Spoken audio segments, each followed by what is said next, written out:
My tiny town just got put on lockdown. Is currently available now on Amazon. Check the links in the description to get your copy of Volume 1, Volume 2, and now, on to tonight's story.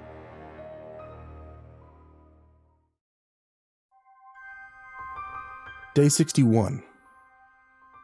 I awoke in the cabin to the sound of angry yelling coming from the other room. Brandy was yelling about something, but since I hadn't fully woken up, her words only slowly became clearer. Bodhi stood by the door to the room, softly whining, wanting to be let out into whatever commotion was happening on the other side of the door. As the yelling got louder, the girls began to wake up as well. "Those piece of shit motherfuckers, sons of bitches! I knew we should have just left them there!" Brandy yelled from the other room, pacing back and forth in front of the window. "What's going on?" Grace said groggily, as she grabbed the crying baby and began to nurse her. "I don't know yet, but I'm gonna go find out," I responded, as I stood up and made my way for the door.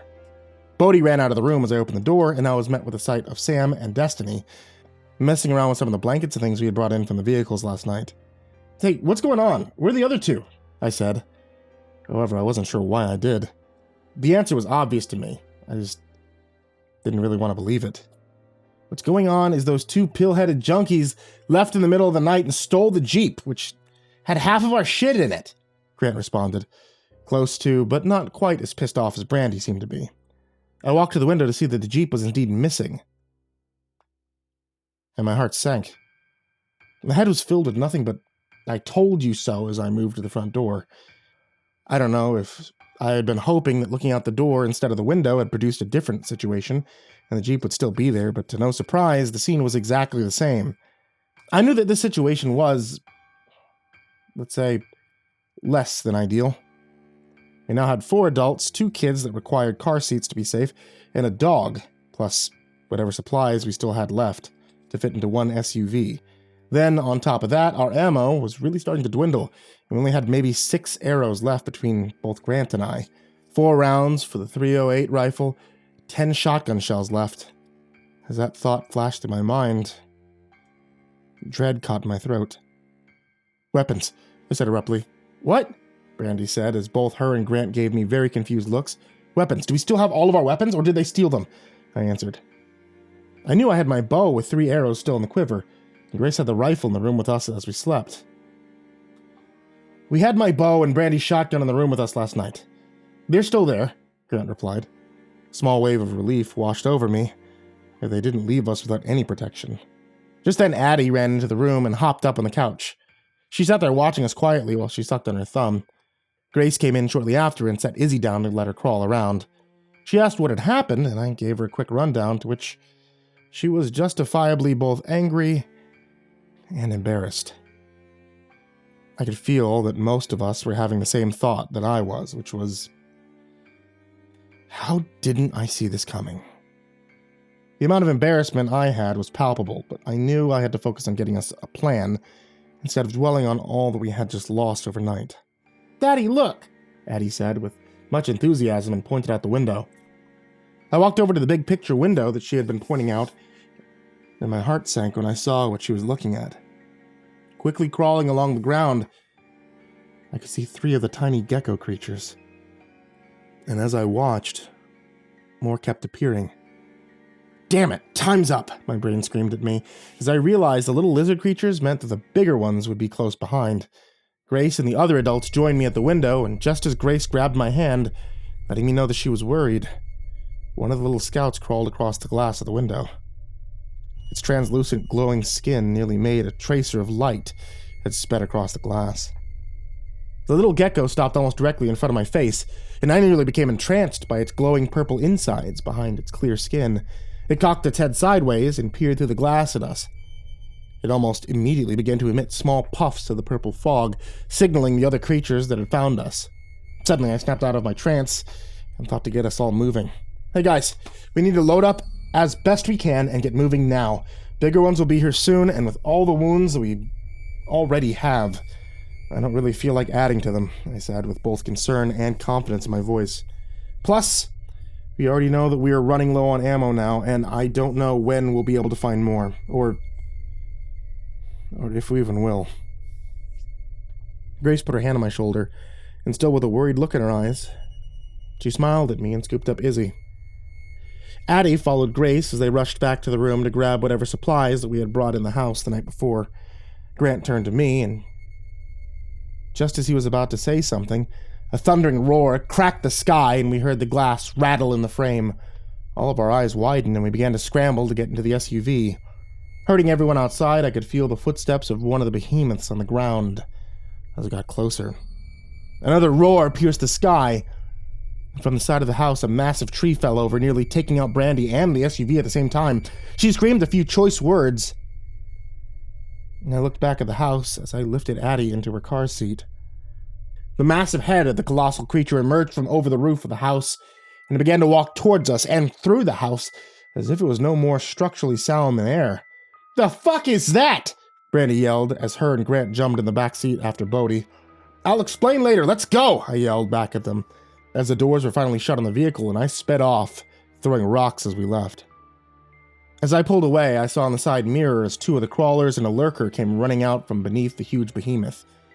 The smaller three creatures seemed to ignore us as we left, and inspect what was left of the trampled house instead, while the behemoth seemed more interested in chasing us down. As it got closer, its massive head came down and slammed into the ground just behind the vehicle. It released huge plumes of the purple fog as it roared again and began to give chase. The narrow driveway was too small for the size of the beast, and besides, doing my best to outrun it in the packed SUV, I also had to dodge all the trees it was knocking over like blades of grass as it ran after us. "Yo, what the fuck do we do about this big bastard?" Brandy yelled up to me. "Yeah, can we kill it?" Grant chimed in. "No, not with what we have here. We're gonna have to outrun it," I responded. Grace shot me a look that can only be described as "this better not be the end," and gripped her seat as the SUV shook and rocked as it rolled over rough terrain of those poorly kept driveways. It took a few gigantic steps after us before letting out another deafening roar. I sped down the rocky driveway on the hill, away from the cabin, and nearly lost control as the large Denali skid sideways into the road, heading back south and further away from the last town. The trees at the edge of the drive fell behind us, and for some reason that I'm sure I'll never know, the behemoth stopped in the middle of the road and stopped chasing us. I watched in the side mirror as it let out one final roar after us, and then just stood, watching us drive away. Grace watched the same happen out of her mirror, and turned to give me a look before speaking. "What was that about? Why did it stop?" "I truly don't know. I'm not entirely sure I want to question it," I replied.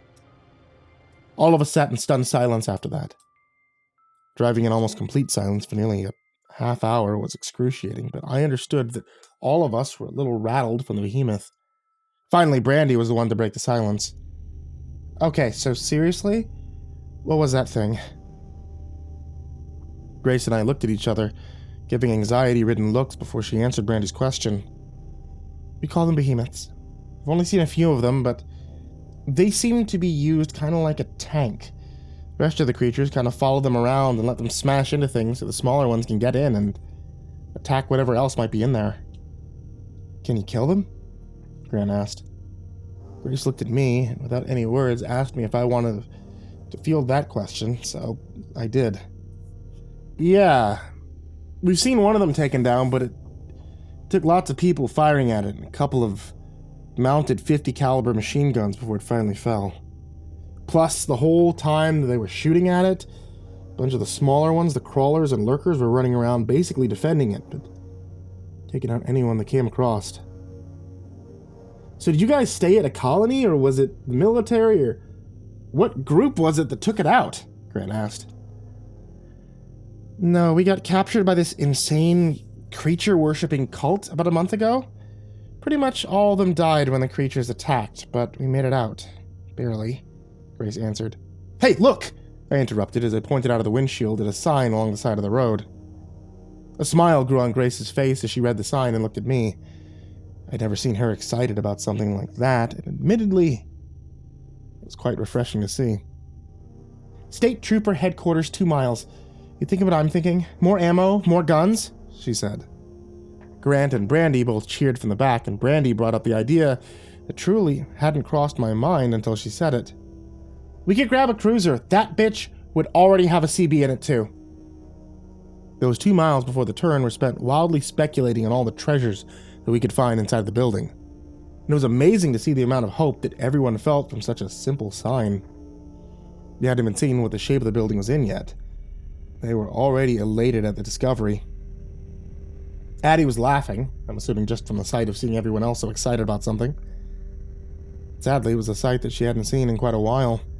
I felt really badly about that, but given this new crazy world we were in, there wasn't all that much I could do about it except cherish these little moments of happiness whenever we could get them.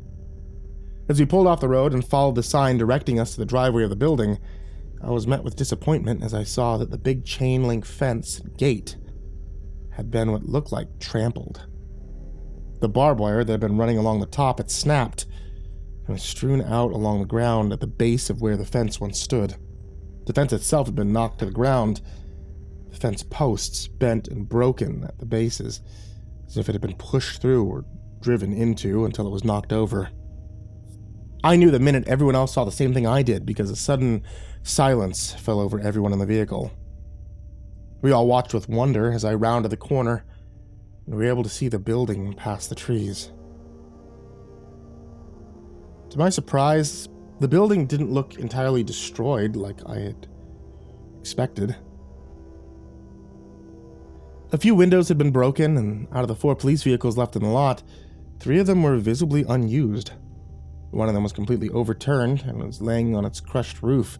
The other 2 had various chunks smashed or ripped off, and in no way looked like they were drivable. The last one, however, was standing far enough from the building that it seemed like, well, it was completely untouched. I really hoped that was the case as I stopped the SUV in front of the main door to the building. My mind just screamed the thought of, we could really use a break or some good luck right about now. We all sat in silence and looked at and around the building, just waiting for any forms of movement or lack thereof to let us know that it was safe to get out of the vehicle. After a good 5 minutes of nothing but silence and waiting, it was all broken by the sound of Grace's voice. I'm not seeing anything. I think we may be good. What's the plan, Trev? Well, I think what we've been doing has been working pretty well, so I guess Grant and I will go in, check the place out. The coast is clear. We can all go in, see what all we can find. To be completely honest, I know that we're all pretty beat up, wounded, so if we can, I'd really like for us to be able to, at the very least, spend a few hours here to get some rest. Hopefully, redress everyone's wounds, let all of our muscles relax a little bit, maybe get some food in everyone. I said, completely unable to hide the amount of exhaustion in my voice. Shit, yeah. I second that. I'm fucking sore. These little fucking crawlers bite hard, Randy added from the back of the SUV. Yeah, I could use a little time to recoup as well, if we can get it, Grant agreed. I looked at Grace. She looked into my eyes. She smiled and nodded, letting me know that it was a unanimous decision. I smiled back, took a deep breath before grabbing my bow and looking back at Grant. He grabbed his own bow and took a deep breath as well before opening the back door and stepping out. I gave Grace one last look and kissed her before telling her that we'd be back as soon as possible. I stepped out of the vehicle. Grant met me next to the driver's side door, and just before I shut the door, Bodie jumped into the driver's seat and softly barked at me. I stopped and looked at him. He let out a short whine, and I relented as I looked at him sitting there with the gauze wrapped around his chest and shoulder. Okay, puppy dog. You can come. You gotta be careful, okay? He chuffed in response before jumping down and trotting off a little way and peeing on a small plant growing up from a crack in the pavement. When he was finished, he returned to my side and sat down, just waiting for us to start moving towards the building. I knocked one of the 3 arrows I still had, and as Grant did the same thing, a thought flashed through my mind. It's gonna be a bitch to find more arrows now. I really wish I grabbed more initially than I did from the gun shop. Grant and I gave each other a look that said, "Here we go." And without words, we both began walking towards the entrance to the building. It was hard to even breathe with how much anxiety was caught in my throat as we walked through the broken main doors and into the building. Luckily, we were met with silence instead of any forms of skittering or screeches. Unluckily, we were assaulted with the undeniable stench of pure rot and decay. Grant and I crept slowly into the building, but after nearly 10 feet inside, Bodhi chuffed at us and casually ran off into the structure. Seeing this, I stopped and looked at Grant, who was crouched like me on the other side of the foyer. As our eyes met, we both shrugged and stood up, realizing that Bodhi was trying to tell us that he hadn't sensed any form of danger within the building. I instantly was washed with a sense of relief, and the lump of anxiousness finally dissipated. However, even from the signal from Bodhi that he thought the coast was clear, I remained cautious as I walked around the building. Grant and I checked each room and every area to make sure the whole place was safe. They clearly had a run-in with the creatures. Bullet holes lined the walls, spent shell casings littering the floor. We found the source of the horrid smell very quickly. Broken door riddled with bullet holes that led into a smaller room that held roughly 10 bodies. Every one of them had numerous cuts and bites covering them, and most of them looked like they had been drained of a lot of their substances by a lurker, or multiples of them for that matter. Well, at least they didn't go down without a fight, I said, as I gestured to the few creature corpses that were scattered around the floor. Most of them looked like they had been fed on by lurkers and crawlers. At the sight of the dead creatures covered in bites and scrapes, a curious thought flashed through my mind. I wonder if they're all fully cannibalistic or just scavengers, to the point that they don't care where their meals come from. My thoughts were suddenly interrupted as Grant spoke. Hey man, did you find anything? Let's grab everyone else, see what supplies and stuff we can snag. I shook my head to clear my thoughts and just nodded in response to Grant's suggestion. As I began to walk out of the door, Bodhi whimpered and turned facing back towards a dark open closet door off to the side of the main room. As I looked to see what he was now growling at, something rolled out from the doorway and stopped about 10 feet from the darkness beyond the door. Hey, I thought we checked every room, I said, in an angry whispered tone. I thought we did too. Must have missed that. Grant matched my whisper as we both backed slowly out of the building. Just as we got a few steps out of the main door, a low, garbled-type roar vibrated along the ground. I had a slightly better angle on the object that came flying from the closet, and again, it was another severed head. Go to the car. Grab your shotgun. Now, quickly, I whispered to Grant, and he promptly spun and ran towards the vehicle. I knew it only took him about 30 seconds to grab the gun and return, but watching the severed head in anticipation made it feel like an eternity. Another garbled roar surrounded us as the huge bear-sized stalker creature emerged from the dark closet with its eyes trained on me. Grant handed me the gun, and I barely had enough time to pump it once and load a shell before the beast began to charge. The creature's face split open as it ran towards us, revealing its weird, teeth-filled mouth. Shit! Grant yelled as I aimed and pulled the trigger. The shot hit the creature, peppering it with tiny pellets. The blast hurt it, but didn't stop it. Grant and I dove out of the way in different directions, and the creature ran past us, shoulder-checking the SUV, leaving a massive dent in the front fender and causing the heavy vehicle to slide sideways a few inches. Fuck, I said as I scrambled to my feet and pumped another shell into the chamber. Grant ran back to the building and grabbed another weapon from the floor.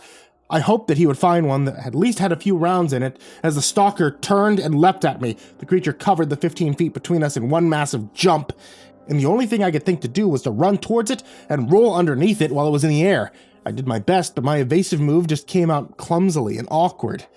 It was, however, effective at keeping me from getting claws and talons and teeth dug into me. I got to my feet, and to my surprise, the beast didn't turn to attack again, but instead continued back into the building. A split second after I watched the stalker run into the building, I heard another loud shotgun blast. Yes, Grant found another loaded gun, I thought as I ran after the creature inside. Just as the scene came into my view, the stalker whipped its tail at Grant, and he hit the ground hard, but dodged the tail by basically diving backwards. I ran in close and raised the gun with the end of the barrel less than 2 feet away. I pulled the trigger and blasted the creature in the side of the head.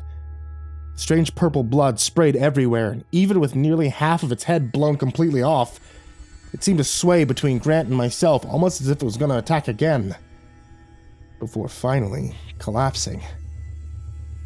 I couldn't help but admire its drive to keep going, even with such mortal wounds. while it clumsily stumbled around. After it fell, the gills on its neck released plumes of the purple fog into the air. Grant, clearly out of his breath and exhausted, rose to his feet and stared at the creature while the fog drifted around the room. "Oh shit, hey, where's Bodhi?" I said to him. Grant looked at me but didn't need to answer because Bodhi crawled out from under an overturned desk at the sound of his name. He walked over to me and just stood in front of me, looking at me and wagging his tail. "Glad you're okay, pup. But you're a coward, you know that?" I said, patting him on the head before turning back to Grant. "Well, I don't think there's anything else in here now, so let's actually go get the girls." Grant nodded in response before turning towards the door. As he walked out towards the vehicle, I held back and quietly scanned the room. The amount of bullet holes in the walls and casings on the ground stole most of my hope. I no longer felt that we'd be leaving here with as good of a haul as I wanted, even though I knew everyone would smell it. Addie was the first to actually say something about it, her little 2-year-old voice piercing the silence to make sure that we knew that she thought the smell was icky. I couldn't say I didn't agree with her, but couldn't help but chuckle at the way she said it.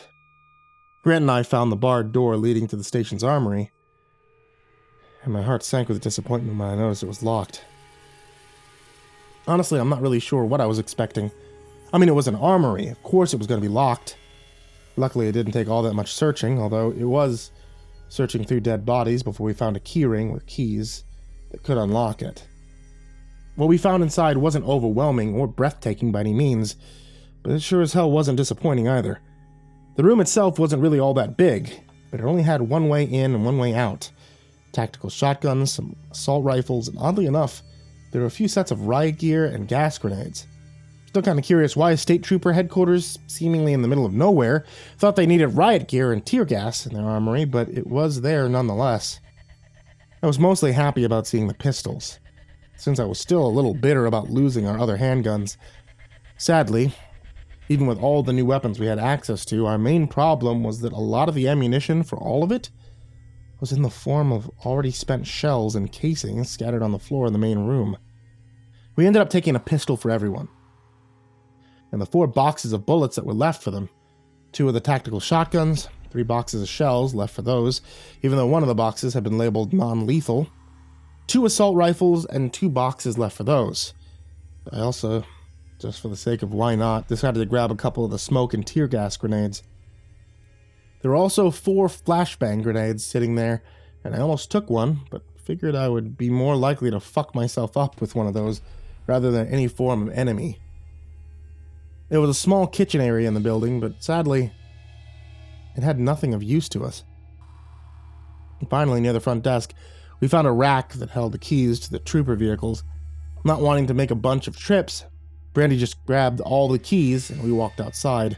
We loaded most of the stuff into the Denali, and Brandy kept trying keys, then throwing them until she found one that made the state trooper's Tahoe chirp and unlock. Grant and Brandy both cheered and ran to the new vehicle. I smiled as I watched them hop in and turn the engine over. A wave of relief washed over me as I heard the engine roar to life and watched them drive over and park next to the SUV and get out. "Hey, that beast already has a CB installed," Grant said as he stepped out. "Awesome.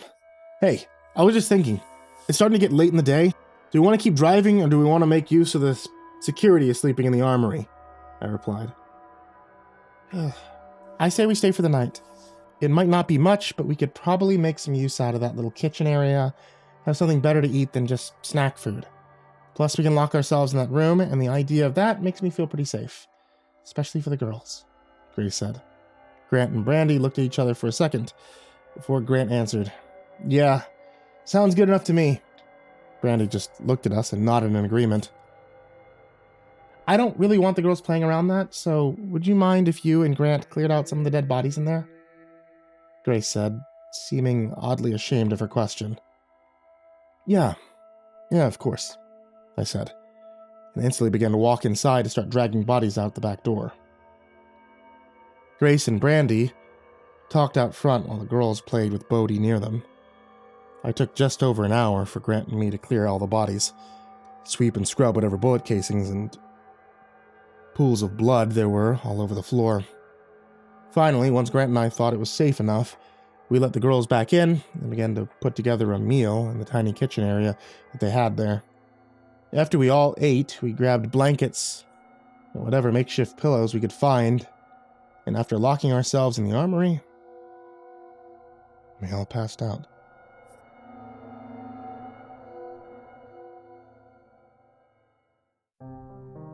Good evening once again, kids. It's me, MrCreepyPasta, and I want to tell you thank you for watching tonight's video, or for listening to tonight's episode of the podcast. That's available on Spotify, or on Apple Music, or on any other places that you can get podcasts. I'm not entirely sure where people listen to podcasts. If you guys are watching on YouTube, though, I would really appreciate if you click the subscribe button, click that thumbs up button, and hit the bell for me, because that's what we're supposed to say now. We're required by YouTube law. As always, I want to give a big thank you to all of my supporters on Patreon. You guys are the real MVPs, and you allow us to get a whole bunch of custom stories that are only heard here on this channel, on this podcast. So, a very big thank you to Jordan Alexander Sanchez, Stephanie Butler, Bobby Karman, Tristain Pelton, Chase Burnett, Diana Kraus, Maria Walker, Tonya Oran, Paingravy, Inactive Hermit, Austin Johnson, Crazy Kid, MrMarcusBlitz, Aika Limchoc, Dirt Diver 030, Matt Bach, Jabbles Raz, Voiceofsand, Coffee Zombie, Matthew McNeese, ChellyJay, Jeremy H, raltizal, PhycoMel, Nana, TheMorrigan, Nick Weaver, MeltedLake, Tali Sue, SkyMara Ravenswood, William King, Reaper 61167, Darth Miver, Micah Ortiz, Satanic Aries, Nessie, Parafa Panda, Bardo Hawk 764, Lambda M98, Harley, Billy Morrow, Sashi Suzaku, My Body Sounds Like Rice Krispies, Miss Xander, Suji Campbell, Stricken, Azarine Fox, Freddy Krueger, Happy Birthday Jason Wilson, Lisa Cottrell, Caspian, Hades Nephew, Tater Chip, Acid System, Prozac and Pancake Appreciation Society, Cryptic Nightmares, Kiri the Sloth, Tommy Green, Fester's Lampshade, Sky Harbor, Nico Kyle, Rafael Rodriguez, The Ginger Bros, Aaron Stormcrow, Daniel Polson, Trey Smiles, and Corey Kenshin. And of course, everybody who's down there in the description as well, and everybody who can support on patreon.com/MrCreepyPasta for even $1, I appreciate it greatly, and I'm sure that all the authors that we were able to work with appreciate it too. So, thank you guys so much, thank you for listening, and sweet dreams.